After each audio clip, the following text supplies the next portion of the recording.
We are joined by Leigh from Flora&faunavisions, coming to you from Berlin. I will not take up any more space and I will hand it over to you. Leigh, thank you so much for joining us. Excited for today. Thanks, Josh. So, hi, everyone. Nice to be here. It's a pleasure to be here, even though we're digital. Josh, I think you should go for that live meeting so we can all meet up in the flesh as well, because it's the hybrid, which is, the king. But for now, let's go digital. And yeah, I'm Leigh Sachwitz. I live in Berlin. I'm from Scotland, and I still do truly feel Scottish, even though I've been in Berlin for 30 years. I came to Berlin in 1993, and as I posted on LinkedIn today, actually, with a suitcase and a one-way ticket and £1,000. And I'm still here, and now I've got a couple of cats and a family. So yeah, Berlin's a good place to have a family and some cats. But anyway, I started the studio Flora Fauna Visions back in, I started working under that name in 1999, and the studio I founded in 2005. And yeah, I think the main thing for us today, I mean, we could talk about lots of different things, but I'm going to talk about how to react and respond to change, not just kind of change in technology, but also change in the kind of cultural environment. I also want to talk a bit about kind of how to preserve our cultural heritage and how to make stories or to keep stories relevant for the future. I just want to check that my screen is working, but I guess it is, right?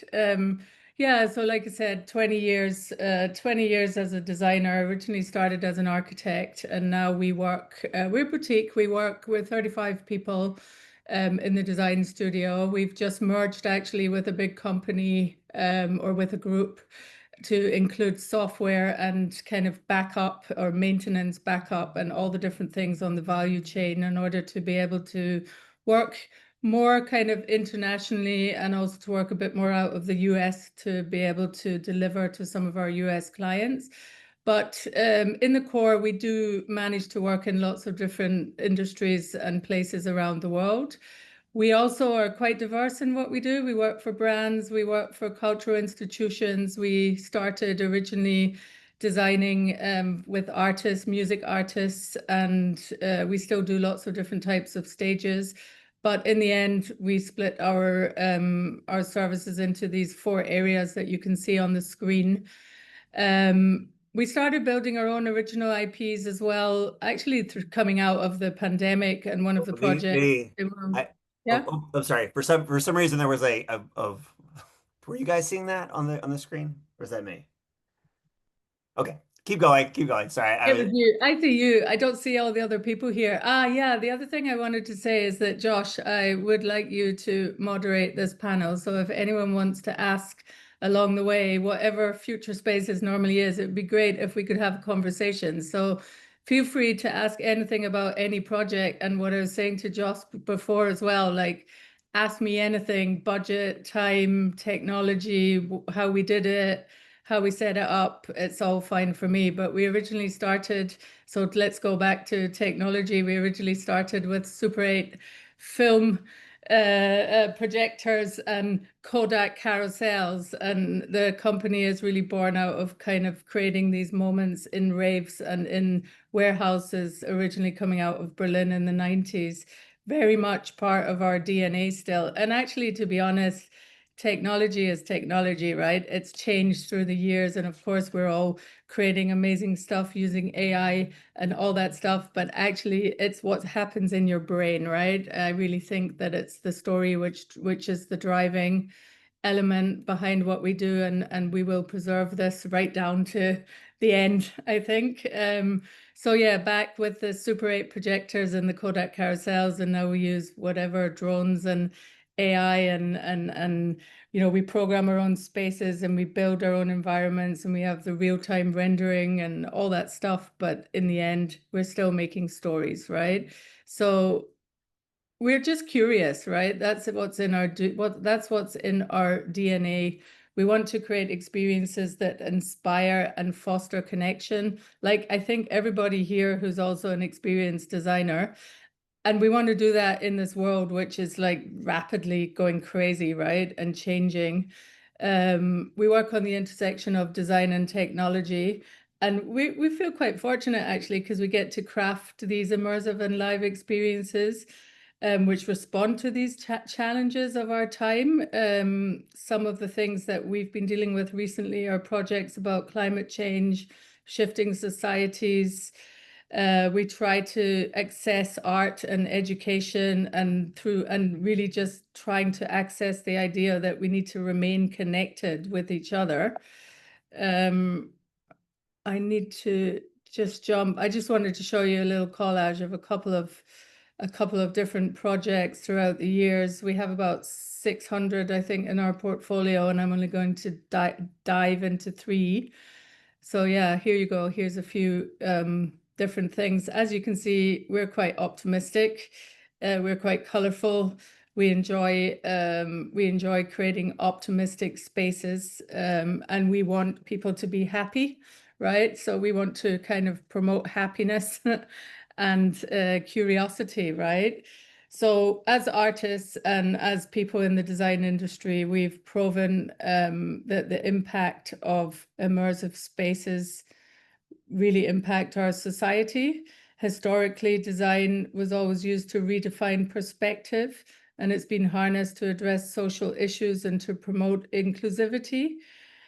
Modern research actually shows and supports this influence. So I was like checking before like a couple of things, and then I was like, okay, the University of Cambridge report in 2021 found that immersive storytelling in sustainable design can increase our pro-environmental behavior by 35%, which I think is totally great, and of course, like there's a lot of different studies and a lot of different validations now connected to science. I don't know if there's any neuroscientists here today, but we love to work also now with neuroscientists and to validate some of the things that we as designers know because we feel it in our DNA.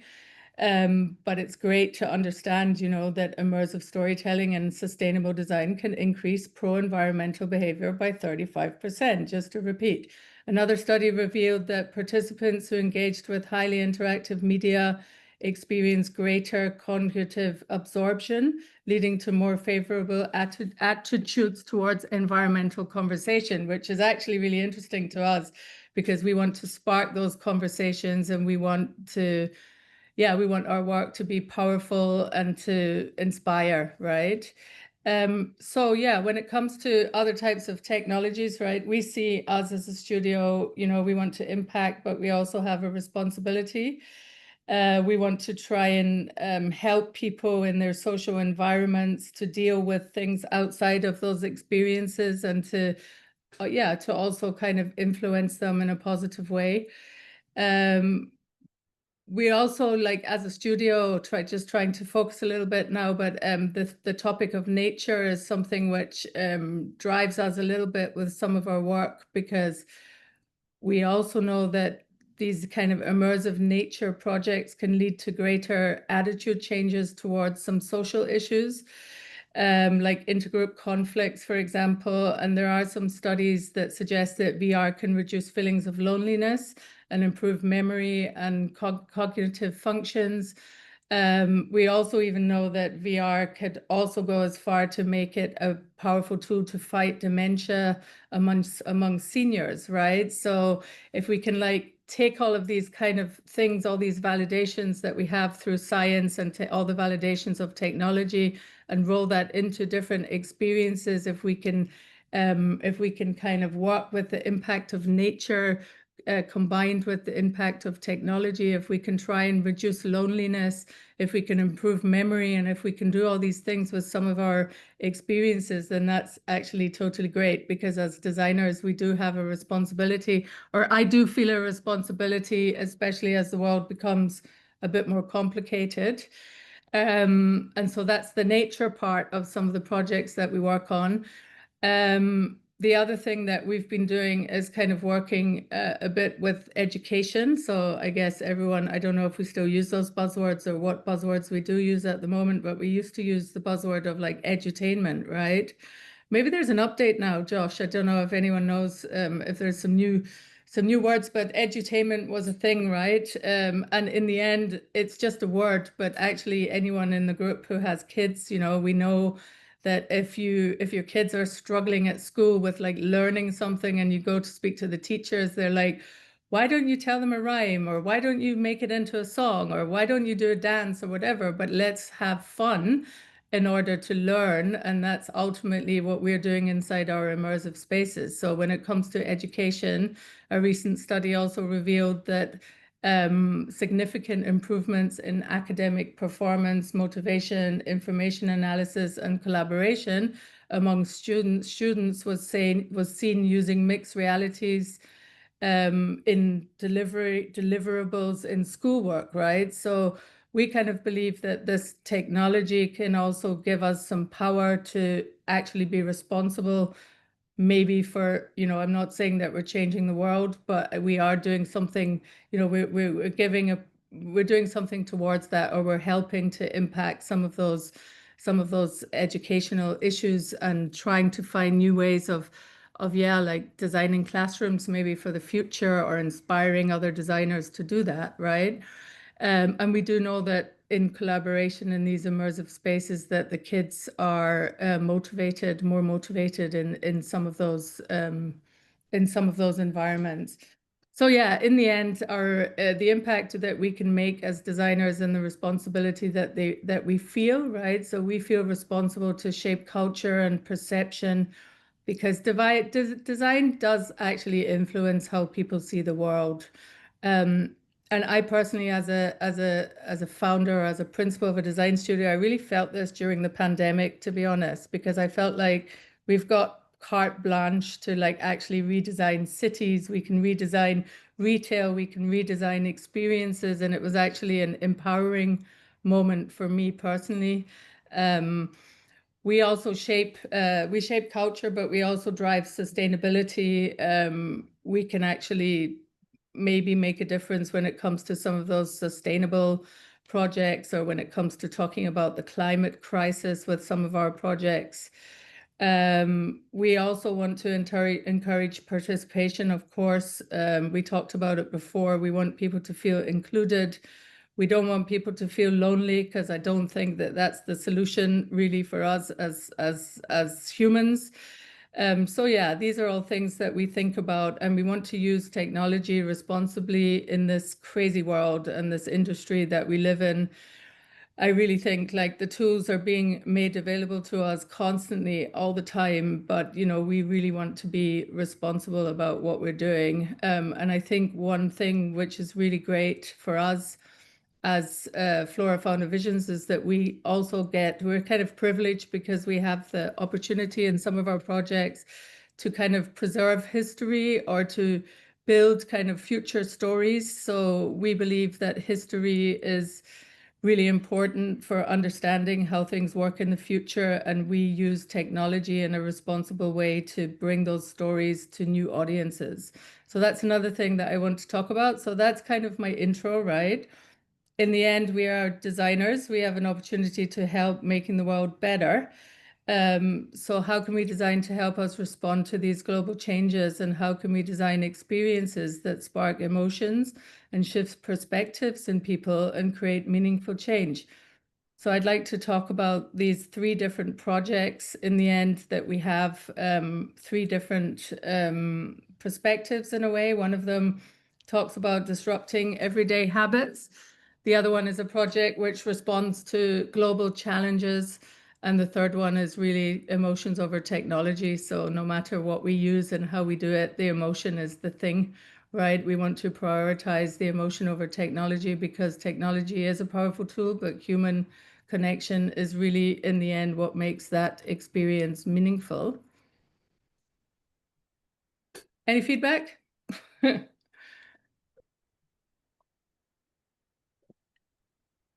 They'll have questions later, I'm sure. Yeah. So here we go, right? This is Magenta Moon, right? So think about the habits that we go through every day, right? How do we move through spaces? How do we connect with others? And how do we process information?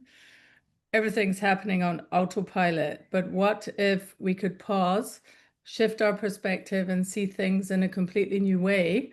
This is where the design comes in Magenta Moon. We design spaces that can help connect people in times of isolation. It's a project which was built actually during the pandemic. We can create a chance to reconsider how we interact, and we can make those spaces evolve and transform based on co-creation. Pretty much everything we do is interactive these days. Lots of things are connected to the audience who are actually building the spaces as they go together in the collaborative environment. We can reinforce these ideas that everybody can make a difference, right? So we can empower people through these interactive, transformative spaces. We can reinvent how we receive and share information, right? So we can tell people something in a different way. We can story tell without people even knowing that they're being educated, which is really interesting because when you do some studies, when you come out of those spaces and you talk to the audience, it's really fun to listen to some of the feedback and what they say, you know, and they realize later that they've actually learned so much, even though they were just having fun, right? Some of those videos that you just saw on the last slide, this was the Project Magenta Moon. It's a good example for us about kind of how to create a safe space to bring people together, which was very important during pandemic times, right? I know that we've all forgotten what it was like to be in those types of spaces, but I think a lot of things and a lot of new forms of design were sparked through that pandemic, and it's still an important lesson for us to remember what happened and how we responded to each other. The space, Magenta Moon, was designed to spark conversation around sustainability, tech, and kind of the internet and all of that fake news which goes on. Like, how do you know what's real and what's fake anyway? And in the net. And actually, it was 220, end of 221, 222. So now, when you look at that project and you think about AI and you think about fake imagery and fake internet and fake news and all that stuff, then it's actually really interesting that we already started talking about it kind of pre the kind of blast of AI into social media. In the end, the project was also though about connection, and it was really about the shared experience of being together. It was an immersive space which went into like a retail, so it went into lost, forgotten retail in the center of Berlin. It later went on to a couple of other cities, and it currently lives in the headquarters of the German telecom building in Bonn. It was free for public. It was on for 3 weeks, and in the center was this immersive space, but we also had 400 workshops, which we curated and live streamed out of the space for those 3 weeks. So yeah, really like a safe space for people to come and visit during the pandemic with their families. It was aimed at kind of school classes and at kids, and really about this. It had this educational aspect that I talked about before. Yeah, but one project that we're pretty proud about, fully interactive gamification in immersive space, Magenta Moon. I'll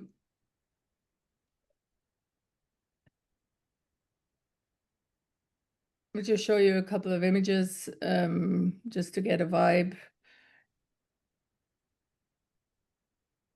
Yeah, I think the second topic in this bracket, you know, responding to global challenges, is this project that we've got running currently in the Netherlands in the Discovery Museum, which is a science museum. Really, it's a huge museum. I always have trouble with the feet and with the meters, but it's probably about 20,000 square meters, the museum in total. So basically, people come in buses for the day, and there's so many different things. And until last year, it was very kind of museumy, and now it's a bit more immersive-y, if that's a word. So they kind of converted for us for this project a whole kind of annex of their museum into this around 20-minute experience, which really is responding to like the climate crisis in the world. and responding to these global challenges that everybody faces. For the museum, it was kind of really new to talk about these stories in this way, which was a great opportunity for us. In the end, like the kids, who are coming in there, the climate change is a social division. There's a rapid evolution of technology. The challenges don't just shape our lives; they're defining the future that we're creating, right? And this design, or us as designers, that's where it comes in, right? It gives us the opportunity to rethink and respond. It gives us the opportunity to create these experiences that do these things that we talked about or that I talked about at the beginning. They foster dialogue across generations. They break barriers. They build understanding. They educate. So all of those things, I think, are in this project, Revolution Earth. I'd like to just show you a quick film, if I can manage to get it going. Let's see if we can hear. It's only a minute, so I'm not going to talk over it because we have a narration, but this is Revolution Earth currently in the Discovery Museum in the Netherlands.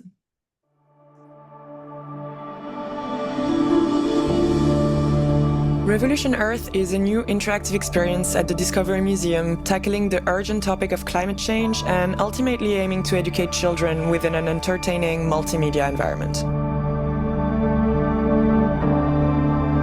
The audience is taken on an adventure led by 4 characters.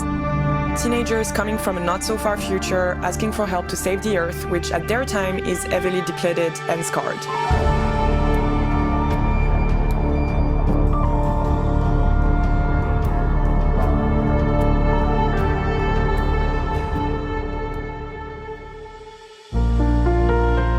On this journey, the audience goes through 4 different immersive multimedia spaces: the pre-show, which sets the premise of climate change; the Earth Theater, a great dome projected space traveling through beautiful shots of the Earth as we know it and current traces of depletion and destruction;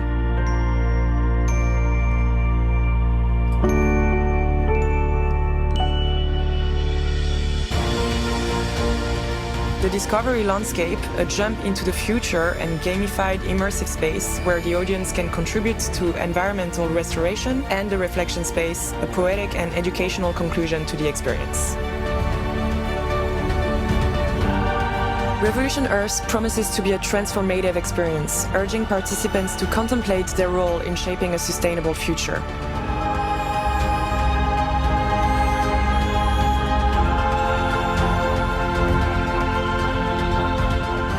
As participants navigate the interactive journey, they are not merely spectators.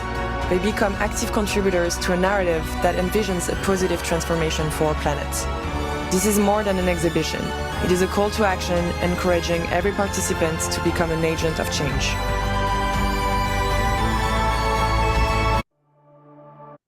Yeah, so I think it's a good example of this kind of playful, emotional environment, and it really does have quite a big message in it. It's fun to watch the kids come out and talk to them. It's open every day for 5 years. It's running for 5 years in the museum, so pass by if you're over there. So I'm just going to skip because, like always, I realize that I have way too much to say.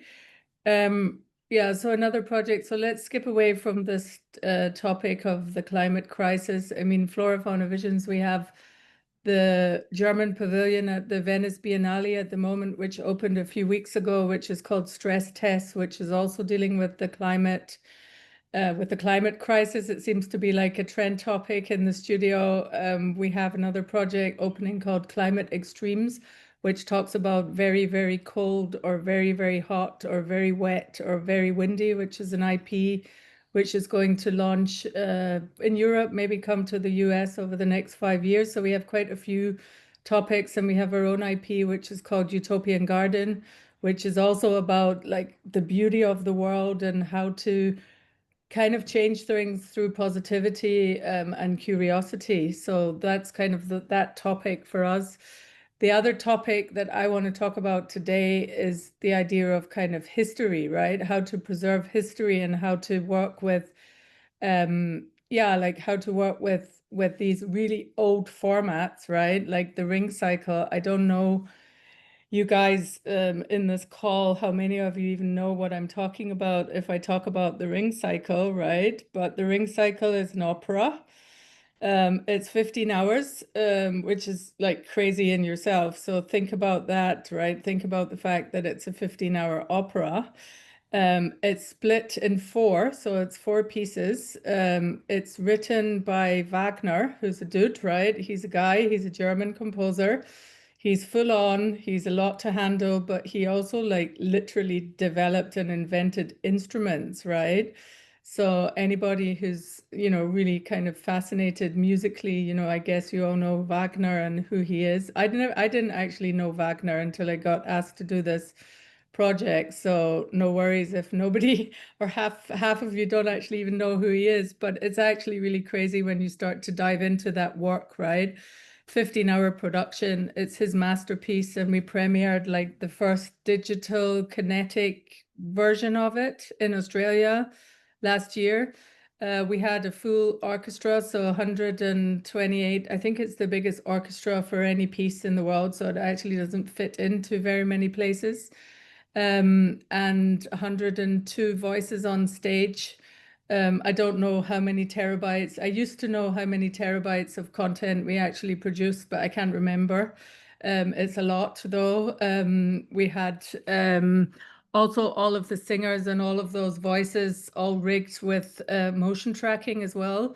And in the end, like the story of the ring cycle, it's like really important for us and for our kind of human values, right? It's like a fantasy story. It's about love, it's about family values, it's about tribes, it's about all of these things that we all know and which we all feel, and that's why I feel like this project is also really important, not just musically, but it's also influenced so many different things. You could arguably say that Wagner is also responsible for a lot of the directions and how film music went. You can also talk about heavy metal, for example. There's a lot of heavy metal references in later music which reference Wagner. There's the universal themes, right? The themes of love, power, greed, consequences of actions, and how to make timeless exploration of human nature. That's what really the piece is about. There's the modern interpretations, right? The ring cycle can be interpreted as a modern myth about gods, but it actually reflects on moral, political, and spiritual principles that they actually shape our contemporary world. It's a technological innovation, right? So anyone who is inspired by this, what I'm telling you now, can go off and read about it. And you can see like the Wagner vision was so groundbreaking. He totally pushed the boundaries of theatrical production. He might even be responsible for, or his ideas might even be responsible for immersive experiences. Like, how about that, right? To think about it. But he also had spiritual principles that shaped the contemporary world. He influenced stagecraft and technology. He had a lot of cultural references. I mean, the list is absolutely endless. So when we were asked to design the ring cycle and to create this digital kinetic version on stage, yeah, it was a big job, but we are pretty proud that we managed to get it done. It's a touring project for any opera houses that can fit it. So hopefully it's going to Hong Kong in 2027, but they have to build an opera house for us first. So I just want to show you now what I'm even talking about. So here's a short video about the ring cycle.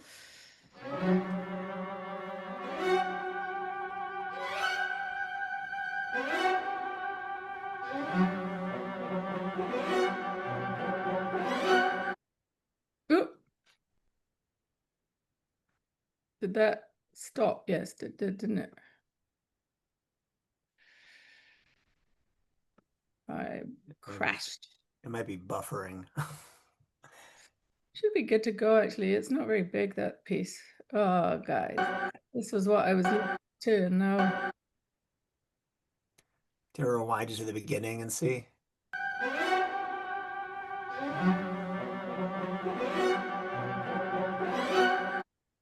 Ah, Oh, anyway, it's a cool project.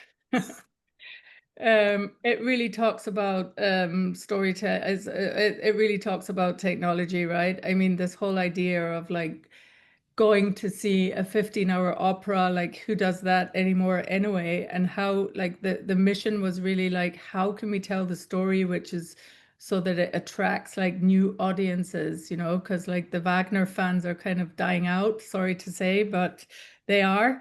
You know, and when you go into some of those opera houses, you're looking at the back of, you know, gray heads and balding people, which I have a lot of respect for, but still, like, what about those new generations and how come the kids and how come the younger under 40s are not going into any of those spaces anymore? And how come people are not concentrated enough to be able to actually sit down and watch something? So yeah, I mean, opera really, you know, it is still visioned as traditional and exclusive, you know, and we really wanted to create something which resonates with younger, diverse audiences. And our answer to that was really to fuse this classical opera. So of course, all of the singing and the music and the fact that we had an orchestra like, you know, the Wagner orchestra, you know, we didn't touch that. So we touched the whole visual and just updated that world, right? And we transformed these century-old art form into a dynamic, inclusive, and deeply moving experience.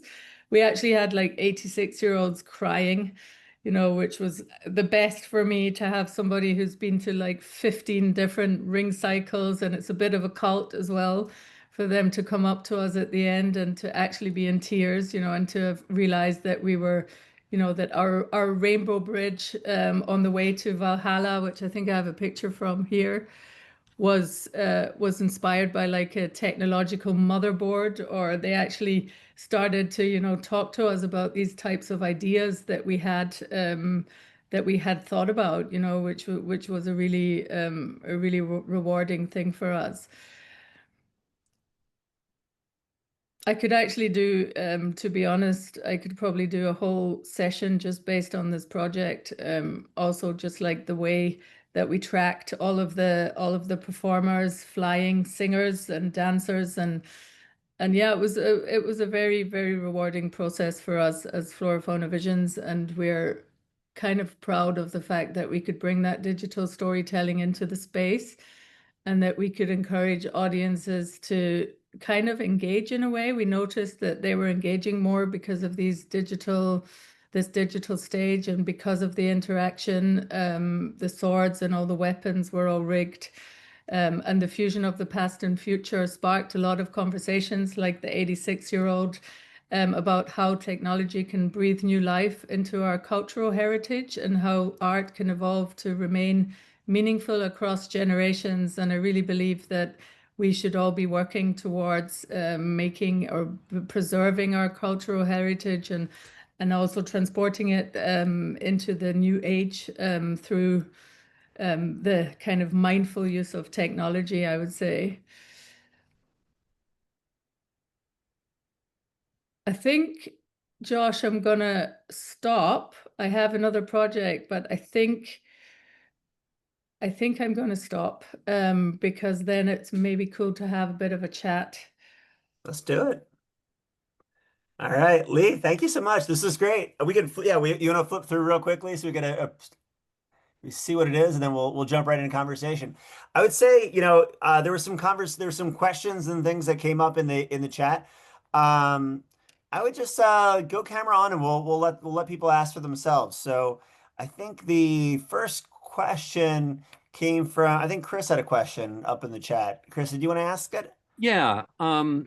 Sorry for my comment about discouraging the use of the word edutainment. I didn't read it, so it's cool. Yeah, I equate that with dinner theater, where you put two things together and you don't get twice as much, you get half of everything. The term I like to use is experiential learning landscape, and that goes across realities and in subject matters and grade levels. But my question was, how do you, this is one of the things I work with instructional designers and experience spaces, how do you break down a terminal learning objective into an experience design? What's your first breakdown or approach to that?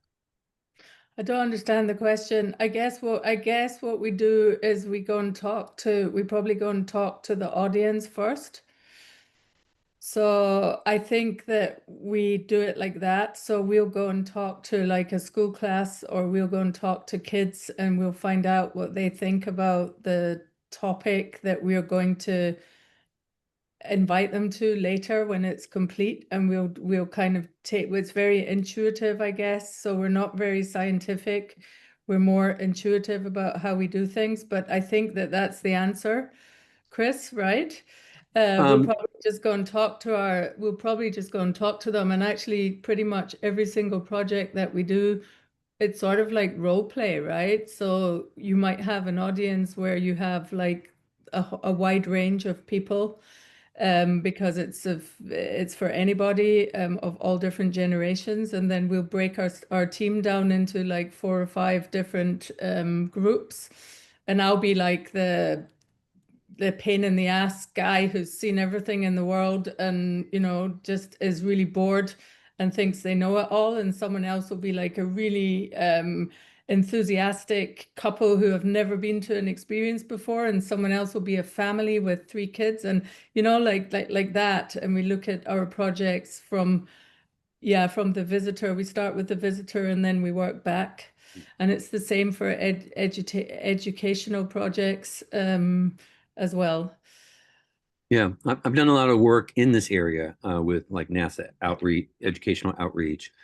And I want to share with you another time, maybe some of the instructional strategies we've approached to really kind of look at the latest emerging uh, uh, experiential learning theory, coupling it with the interplay of the heuristics of story playing game, which are very specific things, both in looking at experiential learning by doing. In that way, that can go back to the instructional designer to have measurements. And this is one of the complaints on edutainment, is that it's education without validation or measurements. Yeah. And with education, it's really important to measure that, Yeah, as Chris. opposed to Well, entertainment. I don't want to get too down the rabbit hole in that one. I totally hear you. Maybe I'd like to take a step back a little bit though too. I'd be very curious, what is your process for like a project like the Wagner opera project? Like, how long did that take? How what does your team look like? Like, who was the Wagner expert? No one. No one. Okay. No, we didn't have a Wagner expert, which is probably the reason why it's so good. Yeah. Because if we'd had a Wagner expert, we would have never been able to do what we did. So it was sort of planned to not have a Wagner expert. But we went in um, to a room with a couple of singers who knew the operas very well, and we listened to it, and we had them sing through with us with a piano for like 3 weeks. And that was the beginning, really. And then we just went deeper and deeper and deeper and deeper, and we started to build all these motifs that went through the operas, because it was clear that some people sell those operas separately, but it was clear that we were selling them as like a kind of festival.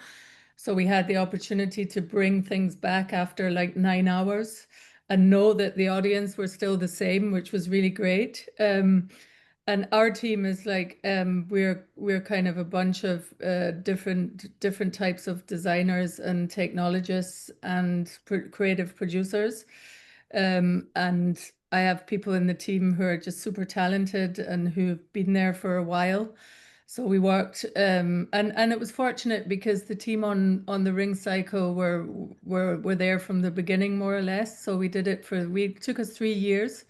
Oh, So wow. it's a 3-year process, which actually was interesting because a few people said I don't know how many of you guys are familiar with this type of way of working with live opera or theater, but I think nobody takes the Wagner ring cycle at the same time. They do one and then they bring it on stage, and then they do another one a year later. And by the end of 4 years, you've got maybe 4 operas, or 5 years. And we did all four in three. We take them in 3 months in Australia, and we premiered them all at the same time. So yeah, it was kind of cool, and we had a lot of Wagner experts once we got into the room at the end, telling us what to do and telling us what we couldn't do, but we were done by then, more or less. So it was good. It was good for us. I Um, love it.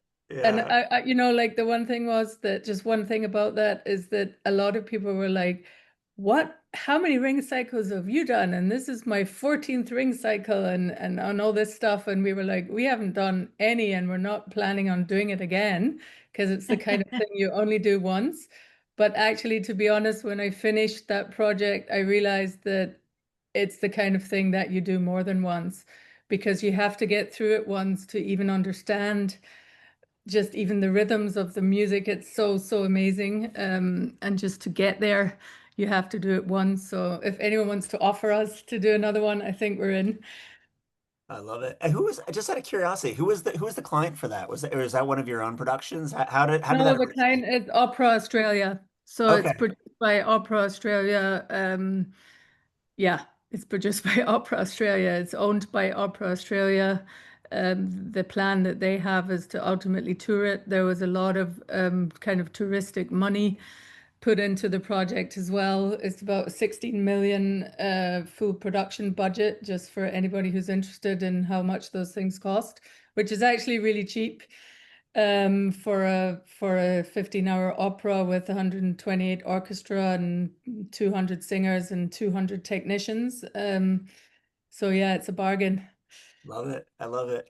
Um, let's see. And it was sold out. So just to say, it's not, you know, it did have to, like Australia is not just funded by government money like it is in the German market, right? Like culture or opera or theater, they don't really have to, I mean, the pressure's on now, but they don't really have to sell tickets. But with Australia, it's not the case.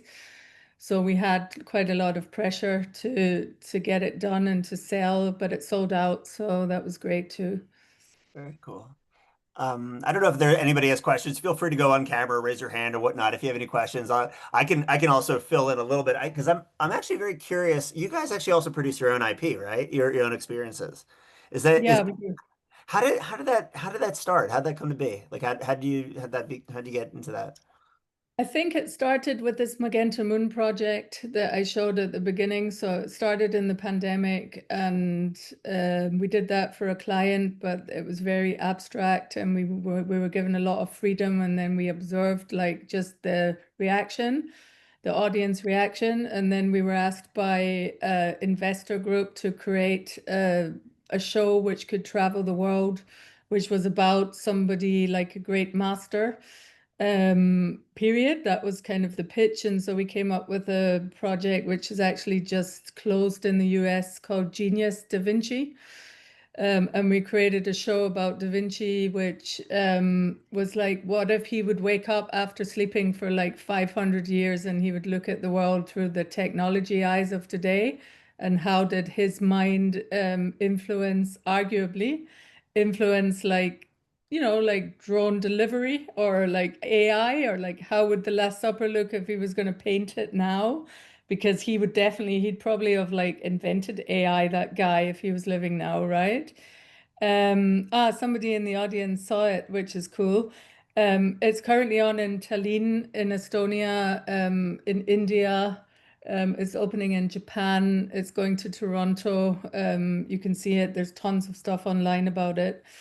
And then from that, we realized like we just learned so much, and we realized like we want to create our own stuff. So we created the Utopian Garden, which is a big IP that we own and license into different markets. And it's actually, to be honest, it's fun to create your own stuff, but it's almost more difficult because yeah, it's you No have to market it parameters. and sell it.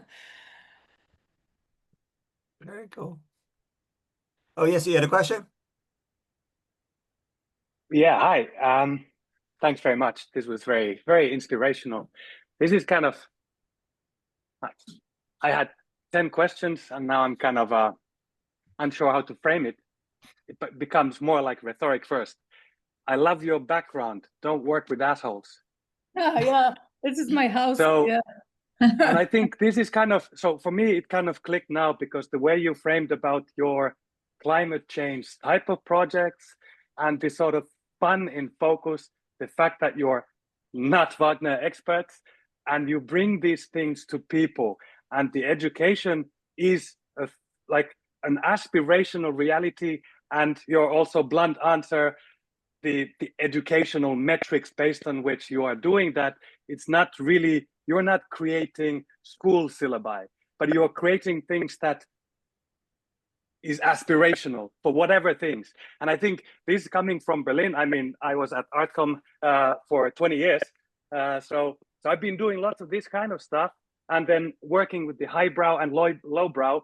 And the way you kind of like, so going back to how do you manage to not work with assholes? So like, because you're like, so from the own productions versus collaborations, and how, like, because there's, of course, there's other agendas always at play. So how do you kind of have your artistic integrity at the center?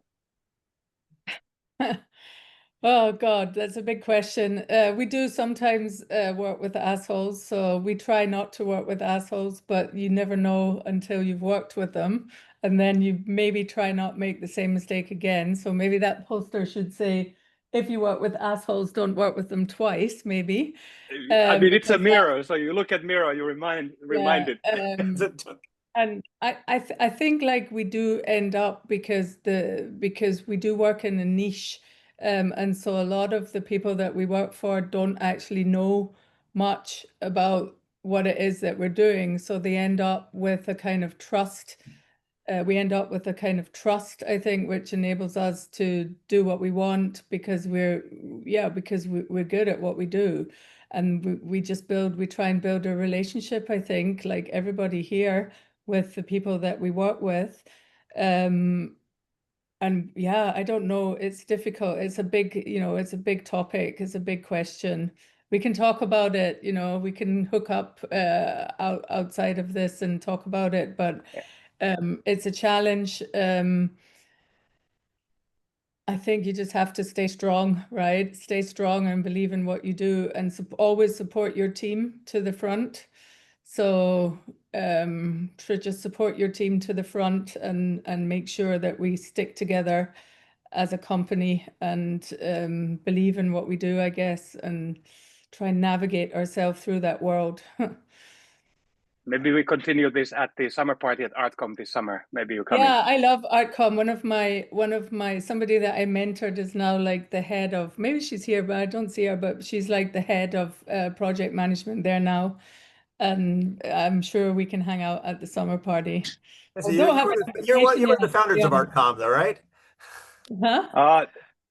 Not the founder for the last 20 years, but not the but I mean, I was in primary school in '88. Okay. Very cool. Khalid, you had a question. Yes. So I was asking, let me see if I even found the question. Yes. So I want to ask, how does one get more involved in theater-based experiences?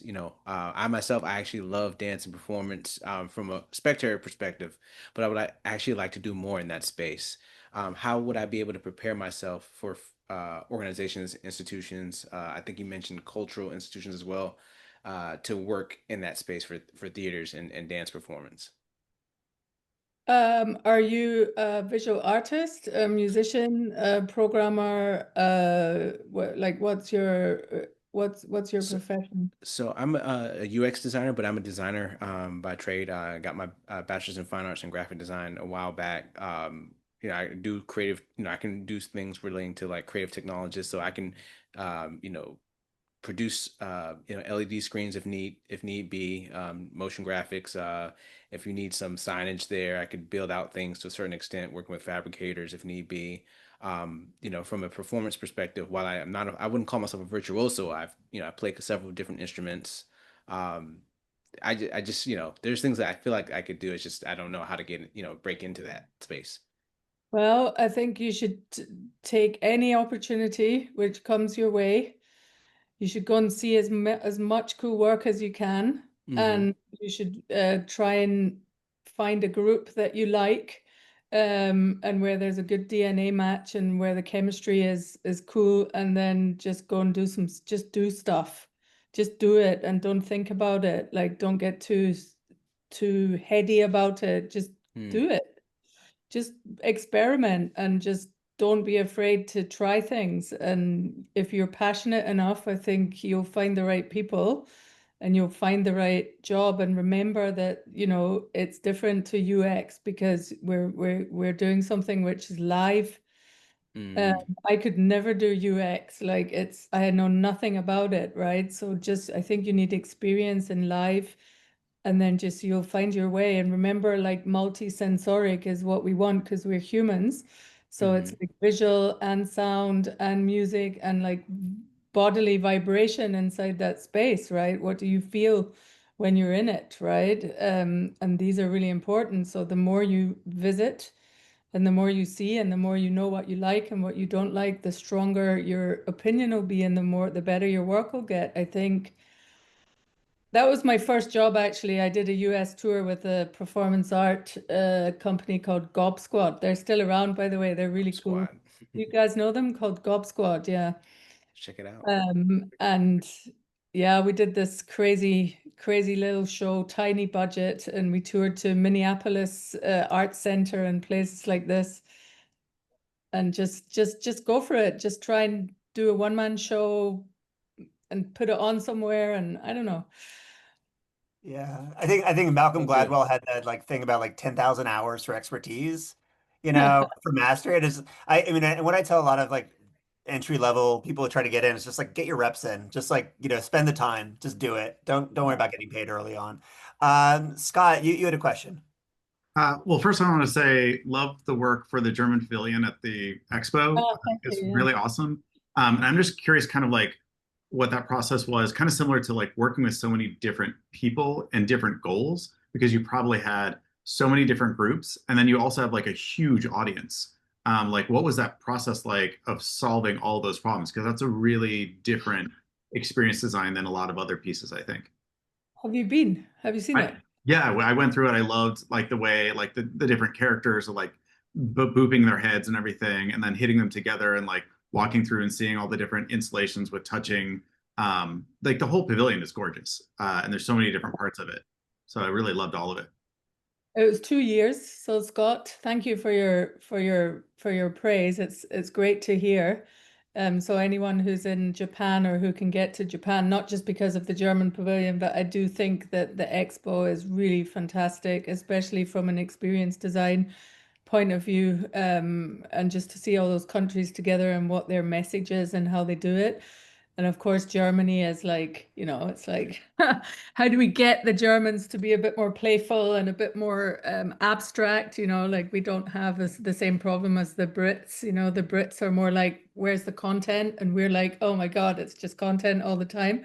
So finding the balance between, like, yeah, the German head and the intellectual and actually just the emotion was a big thing in this project. And I think we found the balance quite well. So for anyone who doesn't know that project, it's about circular economy. So you go through circular buildings and you're in 3 different experiences. And we talk about the circular economy on different levels. And yeah, I mean, it's a complex project, Scott. It took 2 years. We were involved in the pitch from the beginning. So we were part of the pitch team, which is great because we ended up creating that concept from the get-go. And we're also responsible for making sure that it works for 6 months on that huge audience. I don't actually know. I think it's about 4 million people who go through that in 6 months, but I don't know if that's correct, but somewhere that rings a bell for me. So it's probably a couple of 100,000 people a day, I guess. I don't know, 6 months, 4 million. No, not as many. I don't know, but it's a lot, right? And I think the thing about us is that we can do it to the front design wise, but we can also make sure that that experience works so that even if you show up one day before the expo closes on the 12th of October, you're still going to have a really good experience and the tech is still working, and you probably played around with that huge big touch table that we built. And I think it's a complex thing, right? I don't know. I can't tell you in 5 minutes about the process, but it was definitely not always smooth. but it wasn't always hard either. It was a roller coaster of 2 years of getting it done and working with the Japanese and all those things. But yeah, stay solid, believe in your team, support them to the front, and believe in your concept and just fight for it all the way. And It just honestly was one of my proud, favorite keep things proud. at the pavilion, just so you know. Like, I mean, at the expo, it was one of the best things that we saw at the expo. So if anybody goes, you should definitely see the German pavilion. Like, very seriously, it was very well done. I love it. Thank I you. love it. So Leigh, we're actually this went very quickly. We're at time. So, but this was Yeah. really fantastic, super inspiring work. I would just sort of like leave it to you to give a little sign off for the community. Is there? I mean, I think actually what you said at the end was like fantastic. But is there anything else this community should take away, or any ways that can support you and your work? How would you sign it off? Oh, wow. Yeah, it's cool to stay connected. So anyone who wants to reach out, just go for it. Don't be shy. And maybe, I can't remember who it was who was asking, but if you're in Berlin, you can come and work with us for a couple of weeks. The guy who wants some theater performance skills, but we can't do it in another time zone. But we're pretty open and up for collaboration. So I guess my bottom line is just believe in the work that you do and fight for it and be proud of doing good work. And I don't know, good luck. All right. Thanks so much, Leigh. Thank you everybody for being here.